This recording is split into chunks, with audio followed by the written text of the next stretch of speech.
আলুর পরোটা, নানান রকম সবজির পরোটা খেয়েছেন, গাঁটি কচুর পরোটা খেয়েছেন, খেয়ে দেখবেন অপূর্ব স্বাদ।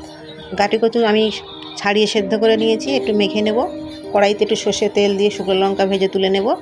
ওই তেলে পেঁয়াজ কুচি, লঙ্কা কুচি, নুন, হলুদ, একটু জিরের গুঁড়ো দিয়ে কচু সেদ্ধটা মেখে নেব। খেয়ে দেখবেন খুবই স্বাদ, খুবই টেস্টি, খুব কম সময়ের মধ্যে রান্নাটা হয়ে যায়। এতে অন্য কোনো তরকারি লাগে না, যাদের লাগবে তারা দেবেন। একটু গোলমরিচ, একটু ম্যাগি মশলা আর ভাজা লঙ্কার গুঁড়োটা, সব শেষে একটু ধনেপাতা দিয়ে নেড়ে চেড়ে রেডি আমাদের কচু সেদ্ধ ডো। আমার কচু সেদ্ধ ডোটা নামিয়ে রেখে এপাশে আমি ময়দা মেখে রেখেছিলাম, লেচি কেটে কচু সেদ্ধ ডোটা আমি ওর মধ্যে দিয়ে পরোটা সেবে বেলে নেব, অল্প তেলে ভেজে নেব। নিয়ে আমরা তো টমেটো সস দিয়ে পরিবেশন করেছি, চাইলে আপনারা অন্য তরকারি দিয়েও পরিবেশন করতে পারেন। খেয়ে দেখবেন অসাধারণ, খুব সুন্দর হয়েছে খেতে।